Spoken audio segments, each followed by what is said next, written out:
Aux funérailles de mon ex, son frère a dit, elle ne devrait pas être ici, elle l'a brisée. Sa nouvelle femme a dit, nous devrions la mettre dehors. Même sa mère a dit, c'est à cause d'elle qu'il est mort. Puis le prêtre s'est éclairci la voix et a dit, il a laissé quelque chose pour qu'elle le lise. Avant de commencer l'histoire, n'oubliez pas d'aimer et de vous abonner à la chaîne pour voir plus d'histoires comme celle-ci. J'étais assise à 2 rangs du fond, agrippée au bord du banc en bois si fort que mes jointures en étaient devenues blanches. Je n'avais même pas terminé le premier cantique lorsque j'ai entendu quelqu'un siffler dans mon dos. Elle ne devrait pas être là. Je me suis tourné juste assez pour voir Marcus, le frère aîné d'Elias, debout. Sa voix était assez forte pour que toute l'église l'entende. Elle l'a brisé. Vous le savez tous. Les têtes se sont tournées. Les murmures se sont propagés comme des étincelles sur de l'herbe sèche. Mon estomac s'est noué. Puis je l'ai entendue, elle. Tessa, la femme d'Elias. Je ne l'avais pas vue entrer, mais j'ai reconnu sa voix des vidéos. Elle s'est avancée dans l'allée, pointant un doigt droit sur moi. Elle ne fait pas partie de la famille. Elle n'a rien à faire ici. On devrait la mettre dehors. Je n'ai pas bougé.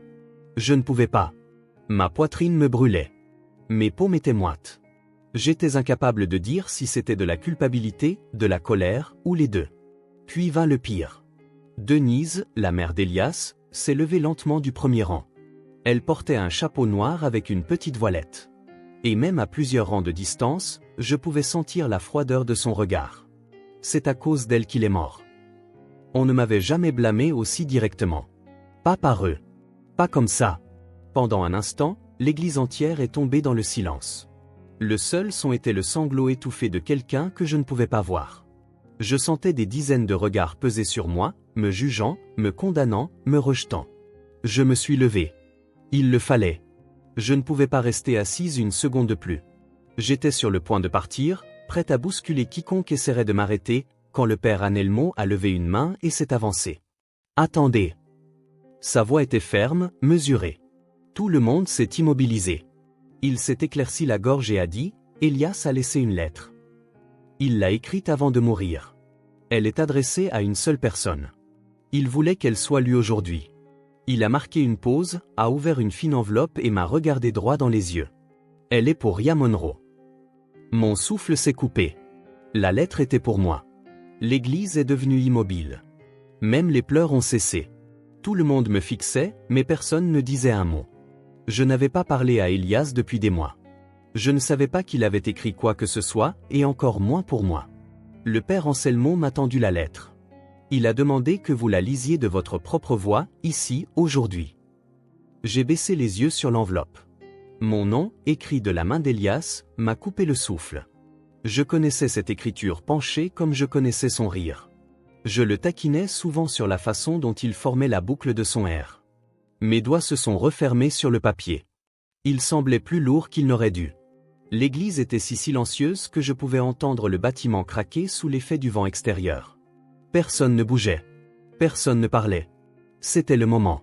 Celui que j'ignorais m'attendre en venant lui dire adieu. Je n'étais pas venu ici pour me battre. Je n'étais pas venu pour trouver une forme de conclusion. Je ne savais même pas pourquoi j'étais venu. Mais j'étais sur le point de lire les derniers mots qu'Elias ait jamais écrits. Et personne dans cette pièce, pas même les gens qui me détestaient le plus, n'était prêt pour ce qu'il avait à dire. Quand je me suis réveillé ce matin-là, je me suis dit que je n'irais pas. Je me le suis répété une douzaine de fois. Je me suis même habillé pour le travail, j'ai noué ma blouse, mis une barre protéinée dans mon sac, comme n'importe quel autre jour. Mais mes mains ne cessaient de trembler. J'ai fixé le calendrier sur mon frigo où j'avais entouré la date des funérailles à l'encre rouge. On aurait dit du sang. Je suis resté assise sur le sol de ma cuisine pendant 20 minutes, tenant simplement mes clés de voiture. Mon chat s'est frotté contre ma jambe, mais je n'ai pas bougé. Ma poitrine était serrée, comme si je ne pouvais pas prendre une respiration complète. Chaque souvenir que j'avais d'Elias tournait en boucle dans ma tête. Son sourire en coin quand je lui apportais de la tarte après une garde de nuit. La cicatrice sur son menton, souvenir d'une chute de vélo à 10 ans. La façon dont il disait mon nom, comme une question, même quand il était sûr de tout le reste. Nous ne nous étions pas parlé depuis 13 mois. Notre rupture n'avait pas été calme. C'était un incendie, des cris, des portes qui claquent. Il m'avait supplié de rester, puis m'avait maudite quand je ne l'ai pas fait. Je lui ai dit que je ne pouvais pas le réparer, et il m'a répondu que je n'avais jamais vraiment essayé. Je suis parti avec rien d'autre que mon sac à main et une seule boîte à chaussures contenant nos affaires. Je ne suis jamais revenu. 3 mois plus tard, il épousait Tessa. Je l'ai appris par Instagram. Quelqu'un m'avait identifié sur une photo. Je l'ai fixé si longtemps que l'écran est devenu noir. Cela ressemblait à du chagrin, mais pas le genre de chagrin que l'on vous autorise à pleurer. J'ai passé l'année suivante à essayer d'oublier. Je me suis noyé dans des gardes de 12 heures aux urgences. Je me suis porté volontaire pour les jours fériés. Je prenais les gardes de nuit et les services doubles. Je rentrais chez moi, je dormais, et je recommençais. Je disais à tout le monde que j'allais bien. J'ai même recommencé à fréquenter des gens.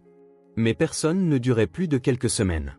Je cherchais toujours quelque chose de familier, tout en redoutant la seconde où je le trouverais. Je ne savais même pas qu'il était parti jusqu'à ce que Naomi me le dise. Naomi est ma sœur aînée. Elle parle encore à certains amis d'Elias, principalement par l'intermédiaire de son mari. Elle m'a appelé un mardi soir. Sa voix était trop calme. « Ria. Elias est décédé. » Je me souviens du moment où elle l'a dit.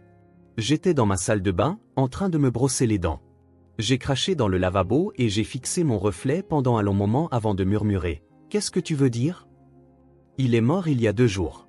Ils l'ont trouvé dans son appartement. C'était un suicide. Tout est devenu silencieux après ça. Je ne l'entendais plus. Je me suis assise sur le couvercle des toilettes et j'ai fixé le sol jusqu'à ce que l'écran de mon téléphone redevienne noir. Pendant les 2 jours suivants, je n'ai rien dit à personne. Je n'ai même pas pleuré.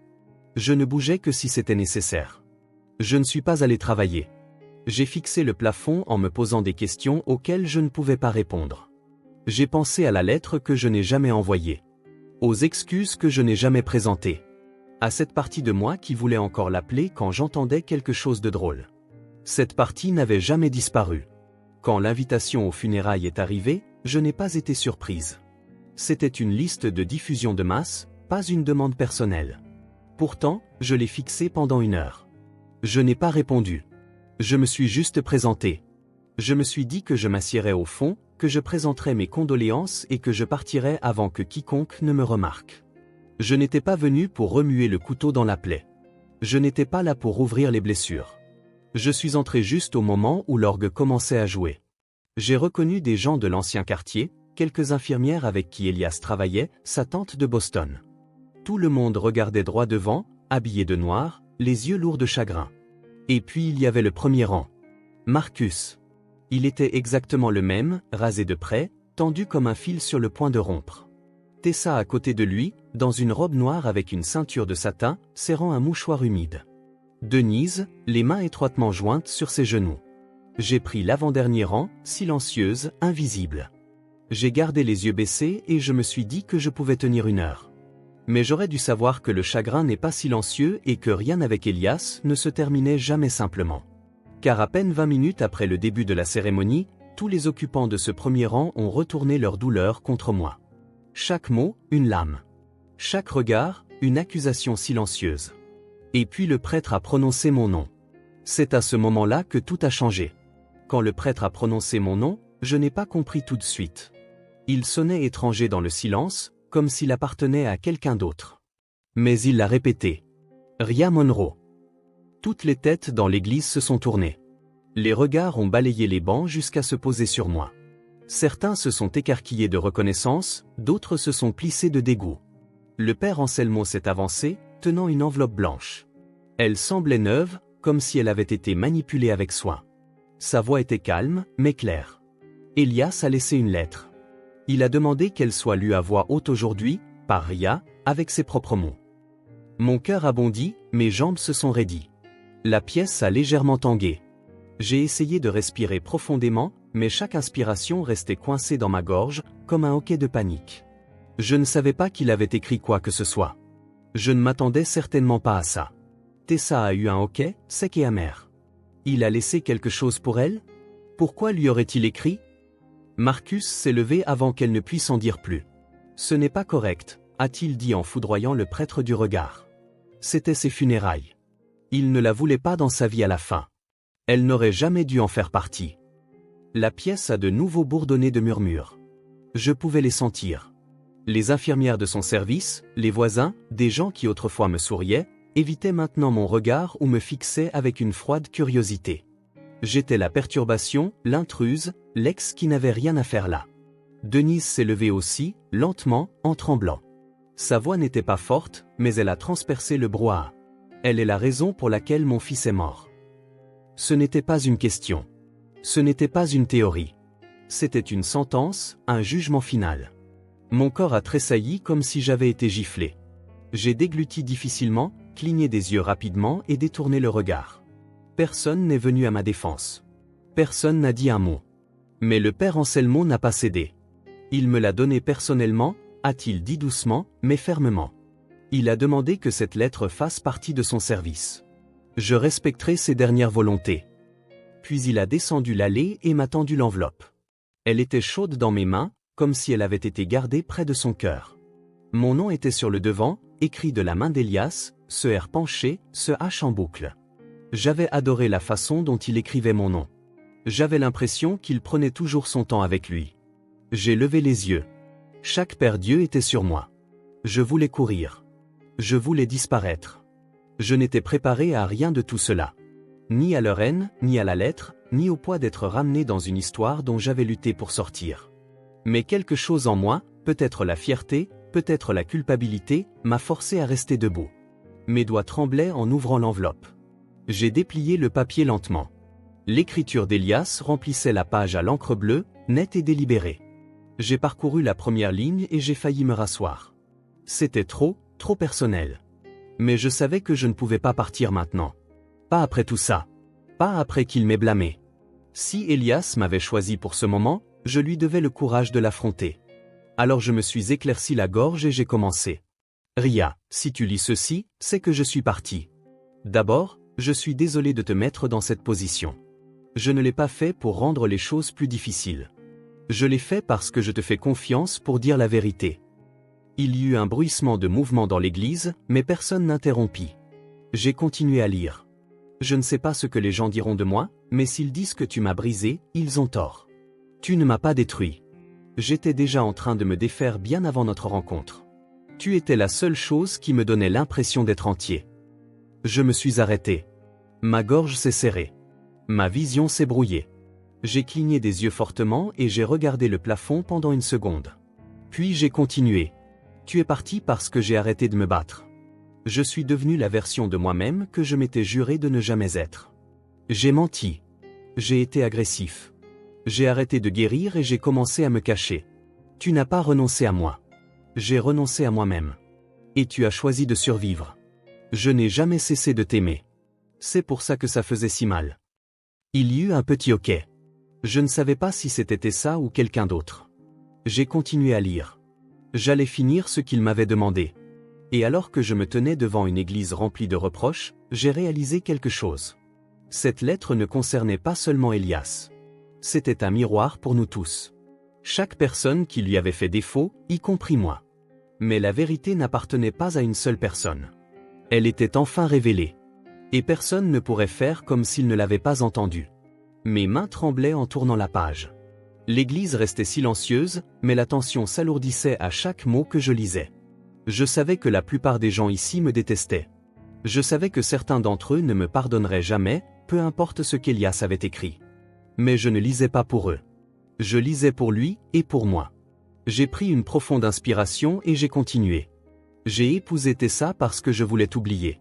Ça n'a jamais été juste pour elle. Je pensais que si je créais quelque chose de nouveau, je pourrais effacer la douleur d'avoir perdu ce que nous avions. Mais tout ce que j'ai fait, c'est construire un mur entre moi et le monde. Et peu importe la hauteur à laquelle je le construisais, tu étais toujours là, de l'autre côté. Un sanglot étouffé a brisé le silence. Je n'ai pas regardé pour voir de qui il s'agissait. Je suis resté concentré. Ma voix était stable maintenant. Pas parce que je ne souffrais pas, mais parce que le poids de ces mots me soutenait comme un échafaudage. Il y a tant de choses que je ne t'ai pas dites, Ria. Je sais que je t'ai fait sentir petite. Je t'ai fait porter mes tempêtes. J'attendais de toi que tu répares ce que je refusais d'affronter. Mais tu n'as jamais été le problème. C'était moi. Le papier tremblait légèrement entre mes doigts. J'ai appuyé mon pouce sur le coin pour l'empêcher de flotter. Je n'ai pas écrit ça pour que tu te sentes coupable. Je l'ai écrit pour te rendre ta vérité. Tu ne m'as pas abandonné. Tu m'as donné toutes les chances. Tu m'as montré plus d'amour que je n'en ai jamais mérité. Je l'ai détruit, et tu es parti pour te sauver. Ce n'était pas de la faiblesse. C'était de la force. J'ai senti les mots s'infiltrer dans la pièce comme l'eau dans une terre aride. Les gens bougeaient, mal à l'aise. Certains baissaient les yeux. Quelques-uns me fixaient, le regard indéchiffrable. J'ai dit à ma famille que tu m'avais quitté. Je les ai laissés croire que tout était de ta faute. Je ne les ai pas corrigés parce qu'il était plus facile de faire pitié que d'assumer mes responsabilités. J'ai laissé le mensonge grandir jusqu'à ce que même moi, j'y croie. À ces mots, j'ai vu Marcus baisser la tête. Il n'a pas parlé, mais quelque chose a changé sur son visage.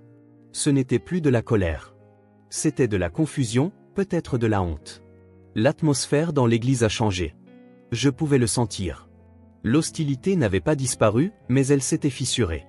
Et cette fissure s'étendait. Je ne sais pas ce qui se passera après ça. Peut-être rien. Peut-être tout. Mais s'il y a une chose que je veux que les gens retiennent, c'est ceci: Ria ne m'a pas brisé. Elle m'a sauvé aussi longtemps qu'elle l'a pu. Et ensuite, elle s'est sauvée elle-même. C'est ce que j'espère que vous apprendrez tous à faire, parce que moi, je n'ai pas pu. Ma voix a finalement vacillé.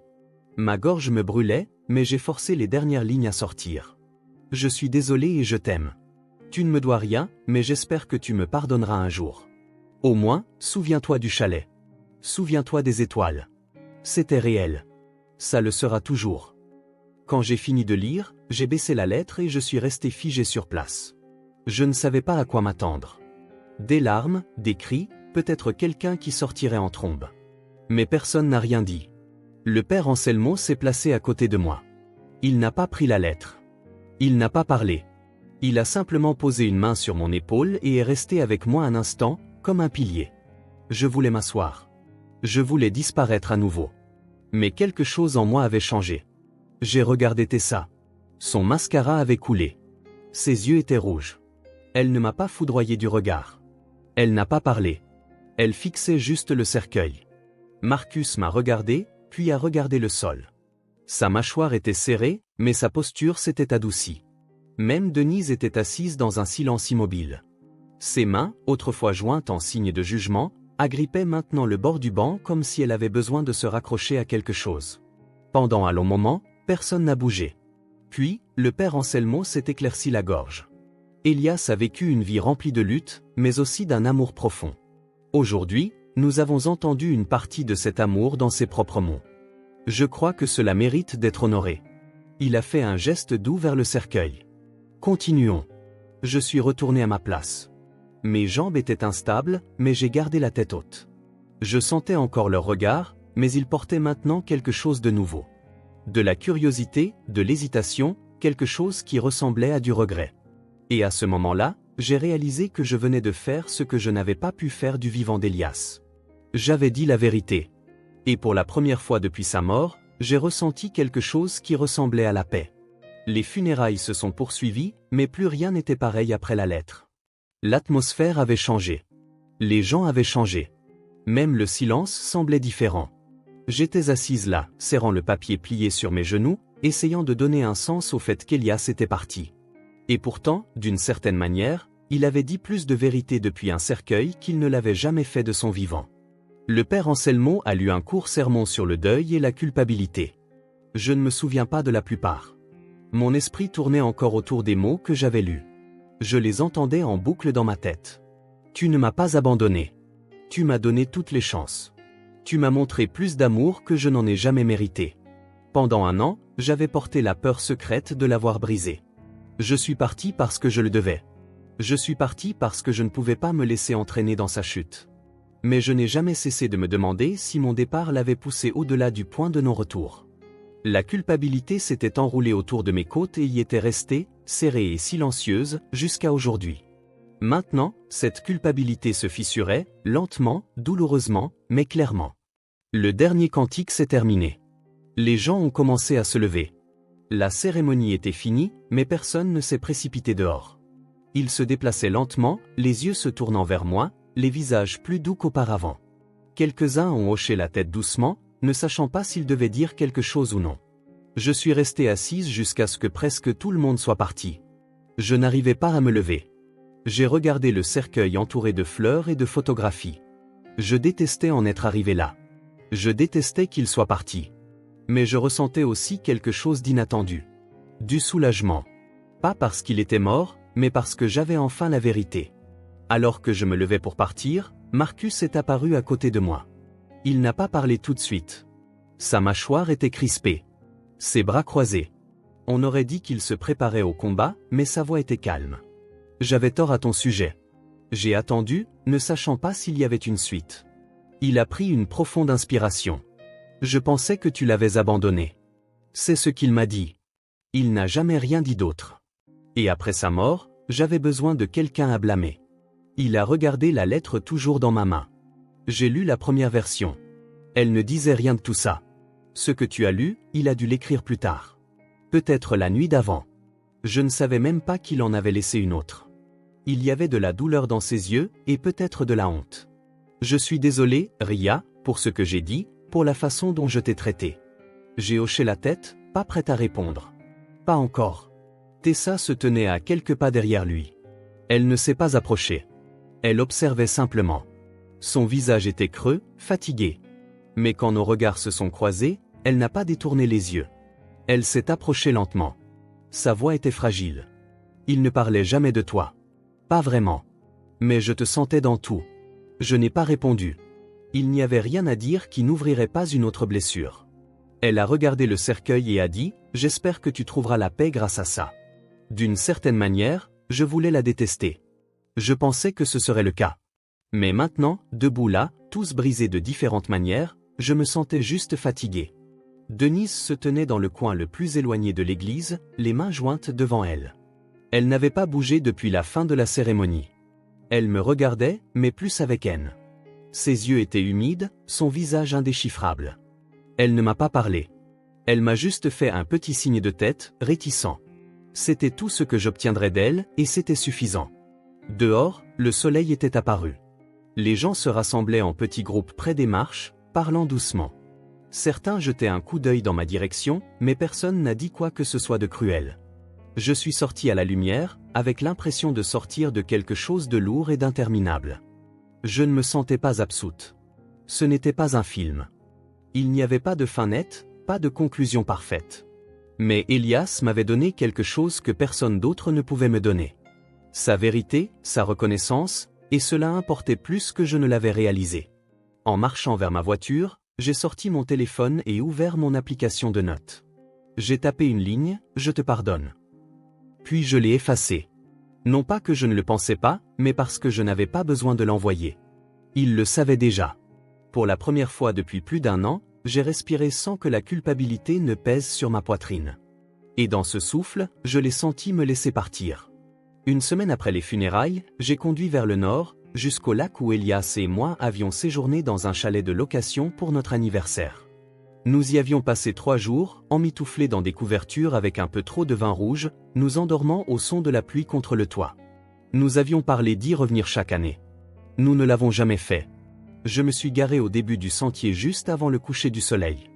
Le ciel était strié d'ambre et de rose pâle. L'air était vif et silencieux. J'avais apporté la lettre avec moi, pliée soigneusement dans la poche de ma veste, avec un petit sac en papier rempli de graines de fleurs sauvages. Elias m'avait dit un jour qu'il croyait à la croissance des choses après la mort. Il disait, « Quand je partirai, j'espère que quelque chose de beau poussera du désordre que je laisserai derrière moi. » À l'époque, j'avais ri en lui disant qu'il était mélodramatique. Maintenant, je comprenais. J'ai suivi le chemin jusqu'au point de vue où nous avions pris une photo ensemble, une photo qui se trouvait encore enfouie au plus profond de la galerie de mon ancien téléphone.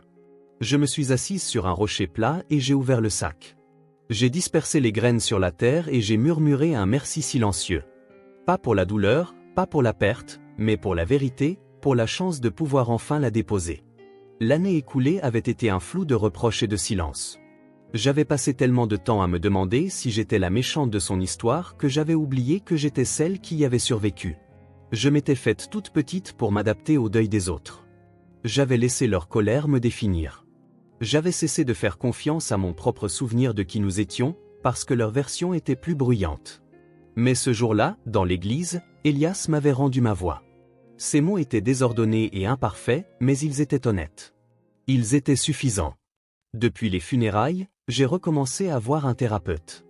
J'ai supprimé tous les anciens messages que je n'arrêtais pas de relire. J'ai vidé la dernière boîte de ces affaires que je n'avais jamais eu le courage de jeter. J'ai appelé ma mère pour la première fois depuis des mois et je lui ai dit que j'allais bien. Je ne sais pas si c'est tout à fait vrai encore, mais c'est plus vrai qu'avant. Je pense que le deuil est une pièce que l'on ne quitte jamais vraiment. On se contente de réarranger les meubles jusqu'à ce qu'on puisse à nouveau respirer. Et c'est ce que je fais. Je respire. Je réarrange. Je laisse entrer la lumière là où se dressaient autrefois les murs. Tessa n'a pas cherché à me contacter après les funérailles, et je ne m'y attendais pas. Nous faisons toutes les deux parties de la même histoire, mais nos chapitres sont différents. Je lui souhaite de guérir. Je lui souhaite l'espace nécessaire pour réécrire sa fin. Quant à Marcus, il a envoyé un court message 2 jours plus tard. Il disait simplement « Merci de l'avoir lu. Je comprends maintenant ». Je n'ai pas répondu, non pas par colère, mais parce que je savais que ces mots lui avaient coûté plus que ce que je ne pouvais répondre. Même Denise m'a surprise. Une semaine plus tard, une carte est arrivée par la poste. Sans adresse de retour. À l'intérieur, une seule phrase. Il t'aimait. Je le vois maintenant. Il n'y avait pas de signature. Je n'en avais pas besoin. La vie n'est pas soudainement devenue parfaite. Je pense encore à Elias tous les jours. Je me réveille encore avec des questions qui ne trouveront jamais de réponse. Mais le poids est différent maintenant. Ce n'est plus une chaîne autour de ma poitrine. C'est une pierre que je porte dans ma poche, lisse et familière. Certains jours, je lui parle. Non pas parce que je crois qu'il m'écoute, mais parce que certains amours sont trop grands pour rester enfermés. Je lui raconte quand un patient s'en sort. Je lui raconte quand j'essaie une nouvelle recette et que je la rate. Je lui raconte quand les feuilles commencent à changer et que le monde semble nouveau. Il est parti, mais il a laissé quelque chose derrière lui. Pas seulement une lettre, mais une forme de clarté. Un rappel que la vérité compte. Que s'éloigner de quelqu'un ne signifie pas qu'on cesse de l'aimer. Que survivre n'est pas une trahison, mais une grâce. Je suis resté sur ce point de vue jusqu'à ce que la dernière lueur glisse derrière les arbres. Puis je me suis retourné et j'ai regagné ma voiture. Pas guéri, mais en voie de guérison. Et pour la première fois depuis longtemps, je n'ai pas eu l'impression de devoir des excuses à quiconque pour être encore là. Certaines histoires restent avec nous longtemps après le dernier mot. Si celle-ci a signifié quelque chose pour vous, si vous avez déjà porté la culpabilité, le deuil, ou un amour qui n'avait nulle part où aller, j'espère que vous vous êtes senti vu ici. J'espère que vous vous souviendrez que survivre à l'obscurité de quelqu'un n'est pas une trahison, c'est du courage. Si cette histoire vous a ému, s'il vous plaît, aimez la vidéo, partagez-la avec quelqu'un qui a besoin de l'entendre, et laissez un commentaire ci-dessous. Je les lis tous, et vos histoires comptent aussi. Et si vous voulez plus d'histoires qui vont en profondeur, qui restent honnêtes et qui parlent au cœur, assurez-vous de vous abonner à la chaîne et d'activer les notifications. Il y en a d'autres à venir. Des histoires vraies, des voix vraies, et une guérison réelle. Merci d'être là.